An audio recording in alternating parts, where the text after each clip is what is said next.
Well, I realized that I didn't do one of the questions from LT5, so my bad. So I'm going to finish one question from LT5, and then this video will be LT6 practice. So we're going to set up our statements and reasons. Okay, and then angle 1 is congruent to angle 2 is a given, so I'll mark that right away. I'm given that JG bisects EH, so that's a segment bisector, so EH is getting cut in half, and I would look at my chart to help, and it would show you that you should be marking the segments congruent. And then we have our vertical angles that are already labeled 3 and 4. So I know that this is going to be, yet again, an ASA proof. Again, just coincidence. It doesn't mean that they're all going to be that. My first statement is angle 1 is congruent to angle 2 because it was given to me. And I like that given a lot because, boom, I already got an angle out of my ASA.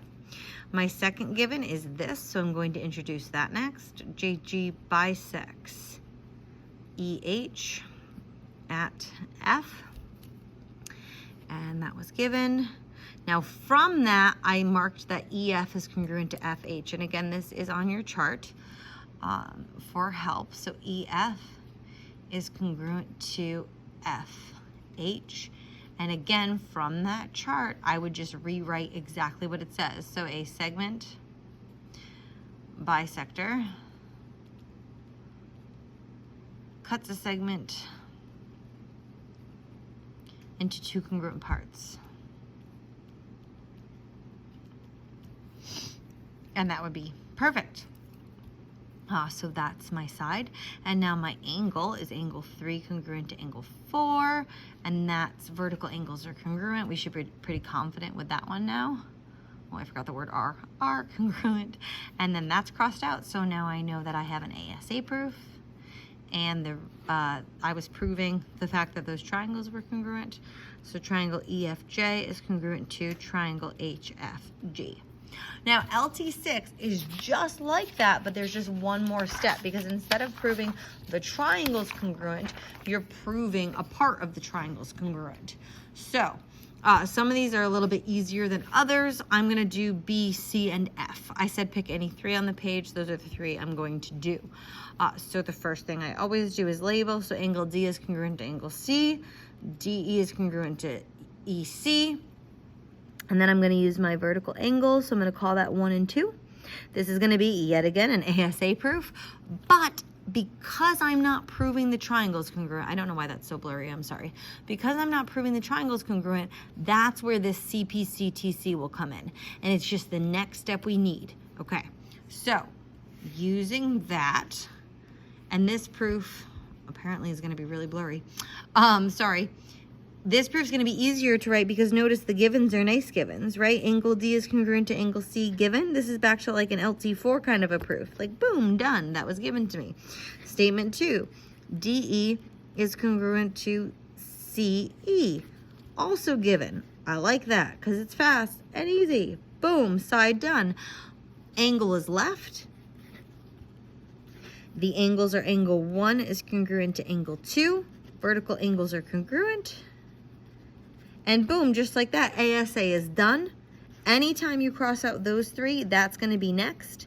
And that proves triangles congruent. So like up to now, this is like an LT4 proof, just to point that out to you. The difference is I have to write the congruent statement. So I'm going to call my first triangle on this side triangle AED. And then I need to write the next one in corresponding order. So triangle BEC. Anytime you need to prove something other than triangles congruent, your next step after ASA or SSS or whatever will be CPCTC. And again, that stands for corresponding parts of congruent triangles are congruent. And you will see that side AD is this side here, side BC is this side here. They're not marked congruent, but now that I've proven that the entire triangles are congruent, I'm good. I know that I have AD congruent to BC. That's what CPCTC does. Okay. I'm going to jump down to letter F. I'm going to save letter C for last. Okay, so letter F is more of like an LT5 type proof to start. Reason being, I'm given those parallel lines. So I know from my chart that I look for alternate interior angles. So I see angle C and angle D. Angle E and B are also correct. So the next thing I label is CA, congruent to AD. And then the last thing for me is going to be my vertical angles, 1 and 2. Okay, so I again have an ASA proof. Wow, just the ones I'm picking today. 1 CB is parallel to ED, and that was given. From there, I said that angle C is congruent to angle D, and this is from my chart. Alternate interior angles congruent when lines are parallel. So now I have an A gone because I wrote angles congruent. That does not say congruent, as a reminder. So statement 3 is going to be my next given. CA is congruent to DA, and that's given. Statement 4, I just crossed out an S, by the way, are my vertical angles, which I can call angle 1 and angle 2 because I have it labeled in my picture that way. Vertical angles are congruent. That's an angle symbol. I swear it's just because I have one hand on the camera and one hand using my writing tool. So now I have all 3 crossed out. So again, that tells me ASA is next, and I know CPCTC will follow. That's what this whole learning target is. ASA proves 2 triangles congruent, and CPCTC proves those parts that I'm trying to get to in the end. So triangle, I'll go ACB is congruent to, if I go corresponding order, I have to go ADE. And then because of CPCTC, I can say that last part that I'm trying to prove, that BA is congruent to EA. Again, you use CPCTC when you're doing something more than the triangles congruent.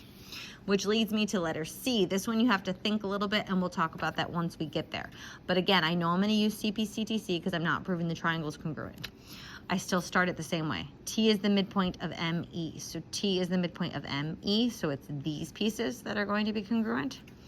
Angle G is congruent to angle J, given. And then I have my vertical angles, and oh my goodness, I finally don't have an ASA proof. I have an AAS proof on this one.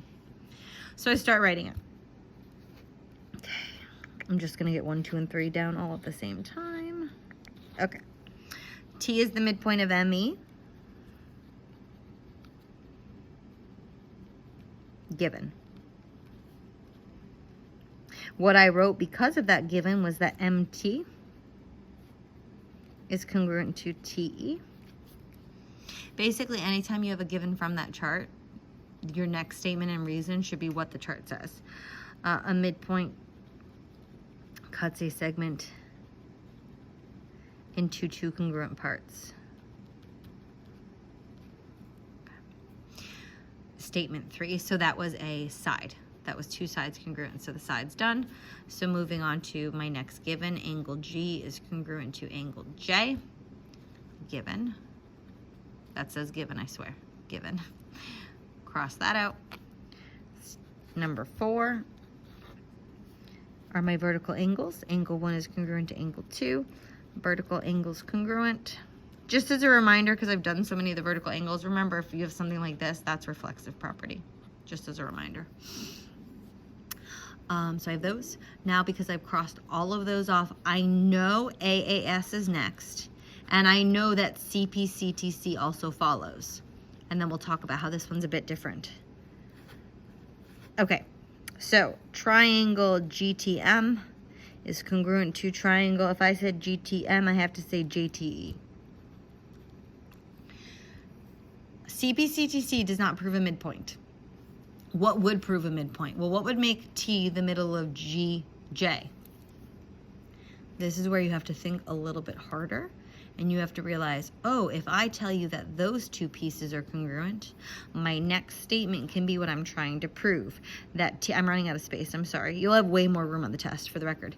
T is the midpoint of GJ, which is what I was trying to prove.